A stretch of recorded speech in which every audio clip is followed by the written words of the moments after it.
મિત્રો હવે આપણે આગળ વધીએ. દાખલો નંબર 12, પેજ નંબર તમારું 104 છે. 104 નંબરનું પેજ છે. 104 નંબરના પેજ ઉપર 12મો દાખલો કે જેમાં આપણે વેપારી વટાવ, રોકડ વટાવ અને ગાળખાના વ્યવહારોનો અભ્યાસ કરીશું. મિત્રો દાખલો ગણતા પહેલા આટલું ખાસ ધ્યાન રાખજો કે વેપારી વટાવ જ્યારે પણ ગણાય, બરાબર છે, કોઈ પણ વટાવ હોય, વેપારી વટાવ કે રોકડ વટાવ હોય, હંમેશા કિંમત માટે બાદ જ થશે.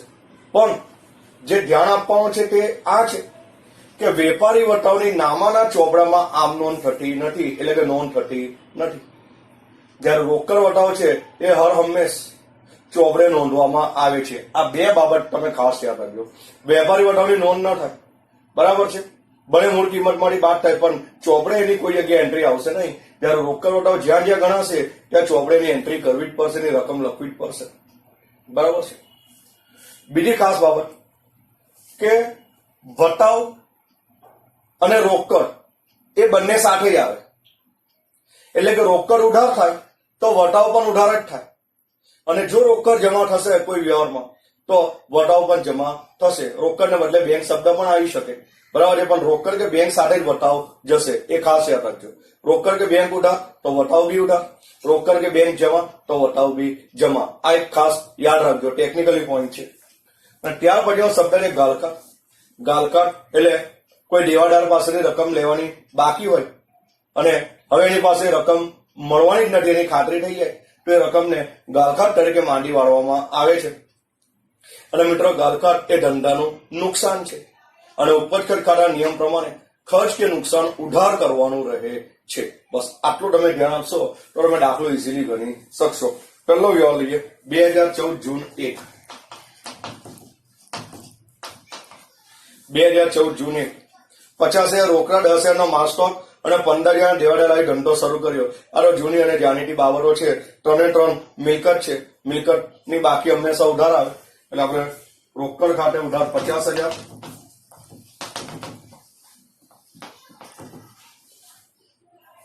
માલ સ્ટોક ખાતે 10,000 નો માલ સ્ટોક ખાતે ઉધાર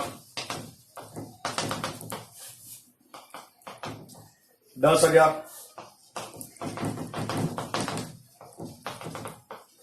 દેવાદારો ખાતે ઉધાર 15,000, બરાબર છે.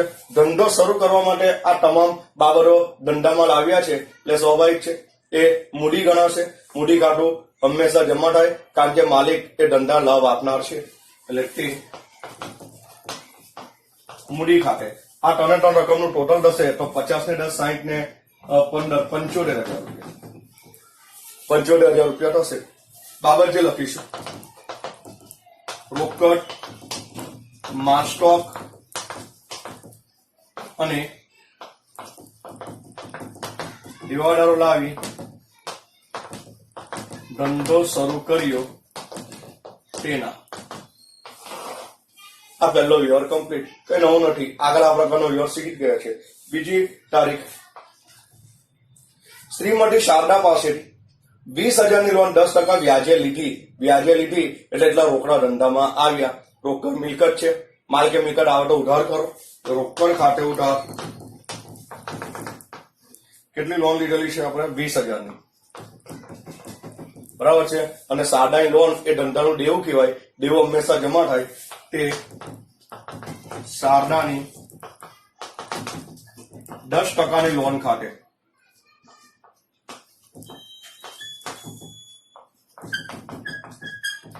20,000 લેવાના રહેશે, બરાબર. બાબત છે શ્રીમતી શારદાની 10% લોન લીધી તેના, બરાબર છે. આ એટલે બીજો વ્યવહાર પણ કમ્પ્લીટ થાય. આ પ્રકારનો વ્યવહાર પણ આગળ આપણે આવી ગયો છે.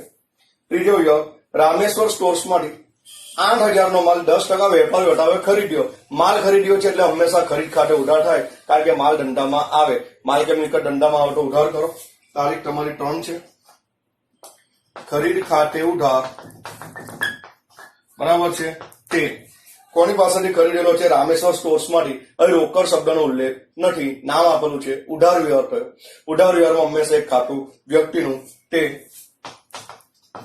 રામેશ્વર સ્ટોર્સ ખાતે. બરાબર છે. કેટલી રકમ? તો 8,000 નો માલ છે, એમાંથી 10% વેપારી વટાવ બાદ કરવાનો. કેલ્ક્યુલેટર પર તમારે 8,000 ગુણ્યા 10% કરવાનો, એટલે 800 રૂપિયા આવશે. અને 8,000 માંથી 800 રૂપિયા વેપારી વટાવ તમારે બાદ કરી નાખો. અહીંયા કીધેલું છે કોઈ બી વટાવ હોય એ બહાર જ જશે, પણ વેપારી વટાવ ચોપડે નોંધાશે નહીં. ઓકે, તો 8,000 માંથી 800 રૂપિયા બાદ કરતા જે ચોખ્ખી કિંમત 7200 એની નોંધ થશે. 7200 રૂપિયા. બરાબર છે. બાબત જે લખી દેવાની, રામેશ્વર સ્ટોર્સમાંથી ખરીદી કરી તેના. રામેશ્વર સ્ટોર્સમાંથી ખરીદી કરી તેના શાક પર, એવું તમે કૌંસમાં લખી શકો. 5 તારીખ, ગાયત્રી સ્ટોર્સને 5,000 નો માલ 10% વેપારી વટાવ વેચ્યો. સેમ જ વ્યવહાર છે, ઉપરના વ્યવહાર છે. ઉપર ખરીદનો વ્યવહાર હતો, અહીંયા વેચાણનો વ્યવહાર છે. બરાબર છે. અહીંયા વ્યક્તિનું નામ આપેલું છે, પણ રોકડ શબ્દ કે ચેકનો ઉલ્લેખ નથી, એટલે ઉધાર વ્યવહાર થાય. ઉધાર વ્યવહારમાં એક ખાતું હંમેશા વ્યક્તિનું. તો ગાયત્રી સ્ટોર્સને માલ વેચ્યો છે, એટલે ગાયત્રી સ્ટોર્સ લેનાર કહેવાય. વ્યક્તિ ખાતે ઉધાર થાય, એટલે ગાયત્રી સ્ટોર્સ ખાતે ઉધાર કરવું.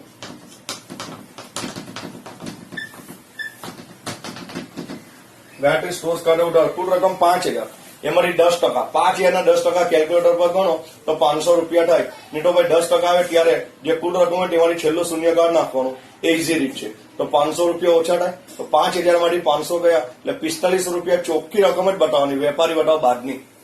તો 4500 રૂપિયા. બરાબર છે. તે વેચ્યો છે માલ, એટલે તે વેચાણ ખાતે. ખરીદ ખાતે હંમેશા ઉધાર આવે, વેચાણ ખાતે હંમેશા જમા આવે. તે વેચાણ ખાતે 4500. બરાબર છે. રાઈટ. બાબત જે ગાયત્રી સ્ટોર્સને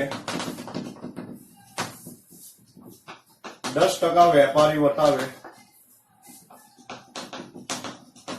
માલ વેચ્યો તેના. બોલો ક્લિયર? આ તે વ્યવહાર પણ કમ્પ્લીટ થઈ ગયો. એના પછીનો વ્યવહાર લઈએ 7 તારીખ. અગત્યનો વ્યવહાર છે, બહુ અગત્યનો વ્યવહાર છે. બરાબર ધ્યાન આપજો. એક જ વ્યવહાર એક્ઝામની અંદર 2 ગુણમાં પૂછાય. રાધા કિશન સ્ટોર્સમાંથી 15,000 નો માલ ખરીદ્યો. 10% વેપારી વટાવ અને 10% રોકડ વટાવે ખરીદ્યો. એમાંથી અડધી રકમનો ચેક આપ્યો. આ મિત્રો બાબા ધ્યાન આપજો કે રોકડ વટાવ ક્યારે ગણવાનો, એની વાત તો ખરી છે કે જયારે રોકડ વ્યવહાર હોય ને ત્યારે જ રોકડ વટાવ આપવાનો આવે છે કે મેળવ મળશે. ઓકે, અહીં અડધી રકમનો ચેક આપ્યો છે, એટલે અડધો રોકડ વ્યવહાર થયો અને અડધો ઉધાર વ્યવહાર થયો, એટલે એની ગણતરી કરવી પડે. તો કુલ રકમ તમારી 15,000 છે. બરાબર છે. એમાંથી સૌથી પહેલા વેપારી વટાવ 10% બાદ કરવાનો, 1,500 રૂપિયા, એટલે 13,500 રૂપિયા થશે. હવે એમાંથી 2 ભાગ પાડવો પડશે, કારણ કે અડધો ચેક આપેલો છે અને અડધી રકમ બાકી છે. તો 13,500 નો અડધા કરીએ તો 6,750 અને 6,750, 50% રકમ વહેંચાય. કેલ્ક્યુલેટર પર 13,000 ગુણ્યા 50% કરવાનો એટલે 6,750 આવે. 6,750 ઉધાર વ્યવહાર છે. બરાબર છે.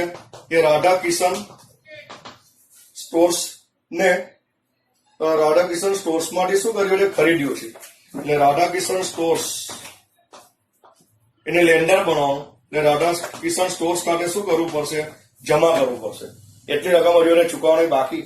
પણ 6,750 ની જે રકમ છે એ 6,750 બરાબર છે. એને અડધી રકમ રોકડ છે, એટલે અથવા તો ચેક આપ્યો છે, રોકડ વ્યવહાર છે, એટલે અડધી રકમ ઉપર તમારે કેટલો રોકડ વટાવ કીધો છે? 10%. તો માઇનસ 10% રોકડ વટાવ. જેટલો રોકડ વ્યવહાર છે એની ઉપર ઉધાર વ્યવહાર તો સામેની વ્યક્તિએ લેન્ડર બનાવી દેવાનો. જે અડધી રકમ છે તેના પર 10% રોકડ વટાવ ગણવાનો રહેશે. ઓકે, તો અહીંયા 675 રૂપિયા તમારે બાદ કરવાના આવશે. તો 6,750 માંથી 675 બાદ કરીએ તો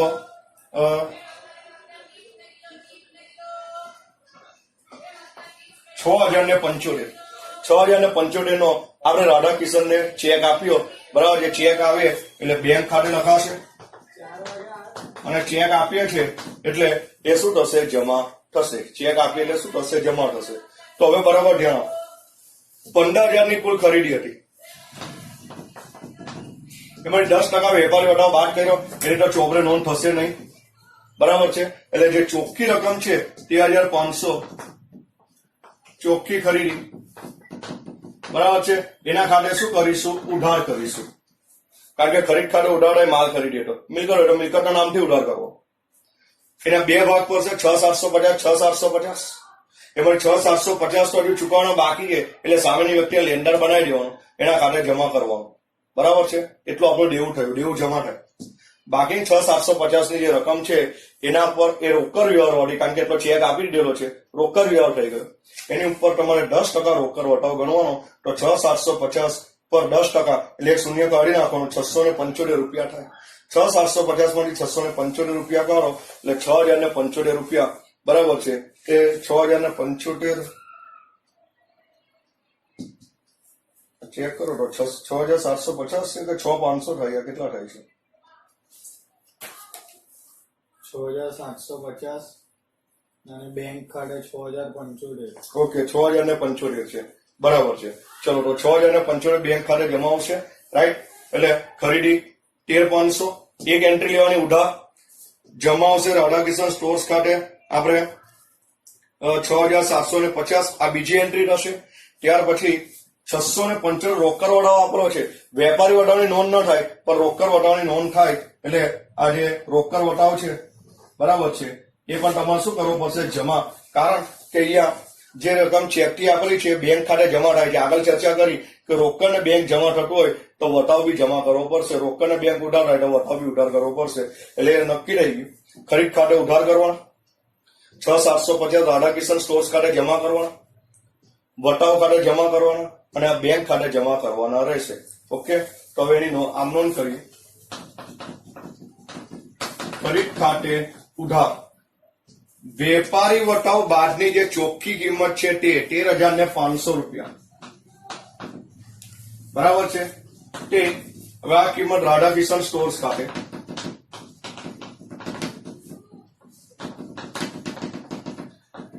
કેટલી રકમ છે? 6,750. બરાબર છે? તે હવે શું આવશે? વટાવ. તે વટાવ ખાતે કેટલી રકમ છે? 675. રોકડ વટાવની ચોપડે નોંધ કરવી પડે. અને હવે આવશે તે બેંક ખાતે તમારી રકમ છે 6,075. બરાબર છે? આ 1, 2 અને 3 રકમનું ટોટલ જેટલું થાય એટલું તમારી ખરીદનું રકમ થવું જોઈએ, ટોટલ થવું જોઈએ. બરાબર છે? ઉધાર ને જમા રકમનું ટોટલ સરખું થવું જોઈએ. બાબત છે રાધાકિશન સ્ટોર્સ માંથી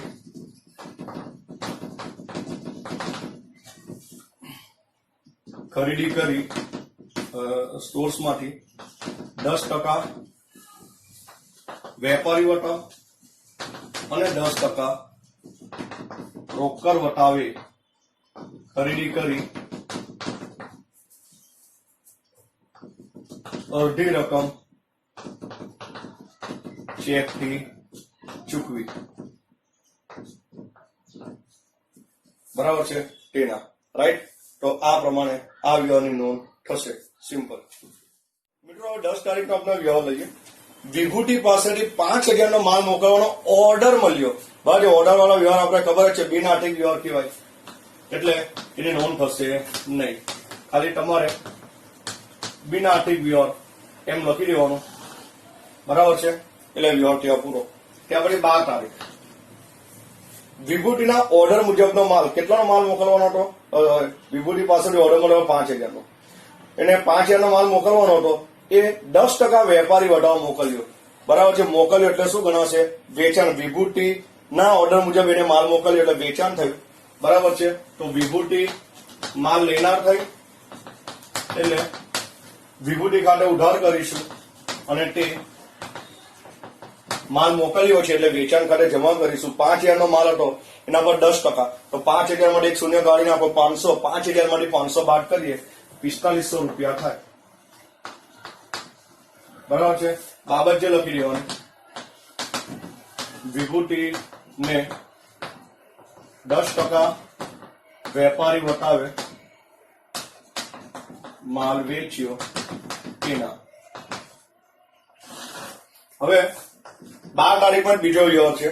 લારી ભાડાના ₹50 રોકડા ચૂકવ્યા. શા માટે બે આમ નોંધ લીધી? કારણ કે અડધો ઉધાર વ્યવહાર અને અડધો રોકડ છે. બરાબર છે? તો રોકડ વ્યવહારની અલગથી નોંધ લઈશું. લારી ભાડાના 50 ચૂકવ્યા. લારી ભાડું એ ધંધાનો ખર્ચ છે, એટલે લારી ભાડા ખાતે ઉધાર 50 તે રોકડા ચૂકવ્યા. તે રોકડ ખાતે ₹50 આવશે. ધંધામાંથી રોકડ નામની મિલકત જાય છે. બાબતજી લારી ભાડાના રોકડા ચૂકવ્યા. બરાબર છે? તેના એ સાથે 12 તારીખનો સંપૂર્ણ વ્યવહાર પૂરો થાય છે. 15 તારીખ અગત્યનો વ્યવહાર. વિભૂતિના આધાર જાહેર થતા 300 ગાલખાત પડી. બાકીની રકમનો ચેક મળ્યો. ચલો, તારીખ 15 વિભૂતિના આધાર જાહેર થાય. નાદારનો મતલબ થાય કે એની મિલકતો કરતા એના દેવા વધારે છે. હવે એની પાસે રકમ મળી શકે એમ નહીં. બરાબર? રકમ કેટલી લેવાની તે અહીંયા જો 12 તારીખના વ્યવહારમાં વિભૂતિ ખાતે ઉધાર 4500 કરેલા. 4500 રૂપિયાથી વિભૂતિને દેવાદાર બનાવવાની હતી. હવે 4500 માટે એમ કીધું કે ભાઈ 300 રૂપિયા ગાળખાત પડી. ગાળખાત ધંધાનું નુકસાન છે, એટલે ગાળખાત ખાતે ઉધાર કરીશું. બાકીની રકમનો શું મળ્યો છે ભાઈ? બાકી રકમનો ચેક મળ્યો. તો કુલ 4500. 300 રૂપિયા ગાળખાત એ બાદ કરવાના, એટલા નથી મળવાના. તો 4200 રૂપિયા તો મળ્યા કે નહીં ચેકના? બોલો, ચેક આવે છે, બેંક ખાતે ઉધાર કરીશું. બેંક ખાતે ઉધાર 4200, ગાળખાત ખાતે ઉધાર 300. બરાબર છે? તે કોઈ આપ્યું ભાઈ? વિભૂતિએ. તો વિભૂતિ ખાતે 4500. વિભૂતિ લાભ આપનાર છે. બરાબર? બાબત છે વિભૂતિ નાદાર જાહેર થતા 500 ગાળખાત પડી.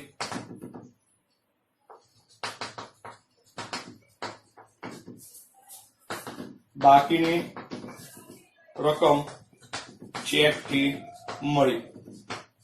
બરાબર છે? તે સાથે આ વ્યવહાર બી તમારો કમ્પ્લીટ થઈ ગયો. ઓકે, ત્યાર પછી આપણે લઈએ 16 તારીખનો વ્યવહાર. એ અગત્યનો છે, આ પણ અગત્યનો વ્યવહાર હતો 16 તારીખનો. અનુપમના 1050 ના બાકી લેના પેટે 1000 નો ચેક આપીને હિસાબ ચૂકતે કર્યો. ભાઈ અનુપમને 1050 ચૂકવવાના હતા, પણ આપણે એને કેટલો ચેક આપ્યો? 1000 નો. તો 50 રૂપિયા આપણે એને ઓછા આપ્યા, એટલે ધંધા માટે શું ગણાશે? કસર ગણાશે. 100 રૂપિયા કરતા અંદરની રકમ હોય તો કસર ખાતે લઈ લેવાની. ઓકે, એ પણ વટાવની જેમ જ રોકડ કે બેંકની સાથે જ છે. રોકડ કે બેંક ઉધાર થાય તો વટાવ કે કસર ઉધાર જ થાય. રોકડ કે બેંક જમા થાય તો વટાવ કે કસર પણ જમા થશે.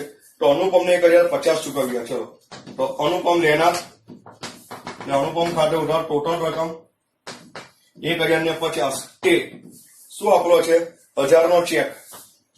તે બેંક ખાતે 1000. અને હવે તે ડિફરન્સ કસર ખાતે. બોલો, 1050 માંથી 1000 ગયા, 50 રૂપિયા આવશે. જેટલું ઉધાર એટલું જમા થવું જોઈએ. બાબત છે અનુપમને બાકી લેના પેટે ચેક આપી હિસાબ ચૂકતે કર્યો. બરાબર છે? તેના બોલો, રાઈટ. મિત્રો આપણે 20 તારીખનો વ્યવહાર લઈએ. છેલ્લો તારીખ 20. ઈમાનદાર પાસેથી અગાઉ માંડી વાળેલી ગાળખાતના 1500 રોકડા પરત મળ્યા એટલે રોકડ આવી. રોકડ ખાતે ઉધાર કરો. રોકડ ખાતે ઉધાર કેટલા છે? 1500 રૂપિયા. બરાબર છે? તે કોને આપ્યા છે? ઈમાનદારે. તો બરાબર છે, પણ શેના પેટે મળ્યા? ગાળખાત પરત આવી, એટલે ગાળખાત પરત નામની આવક મળી, એટલે એના ખાતે જમા લેવા પડે. તે ગાળખાત પરત ખાતે. બરાબર છે? 1500 રૂપિયા. બાબત છે ઈમાનદાર પાસેથી ગાળખાત પરત મળી એના. બરાબર છે? રાઈટ. આ બંને બાજુનો આપણે સરવાળો કરવાનો રહે, કારણ કે બધા વ્યવહાર આપણા કમ્પ્લીટ થઈ ગયા છે. તો સરવાળો તમારે કરવાનો છે 1,31,800. બરાબર છે. બંને બાજુનો સરવાળો, એની સામે લખી દેવાનું કુલ સરવાળો. બોલો રાઈટ. એ સાથે આ ચેપ્ટર પણ અહીંયા, એટલે કે આ દાખલો છે એ 12મા નંબરનો દાખલો અહીં પૂર્ણ થાય છે.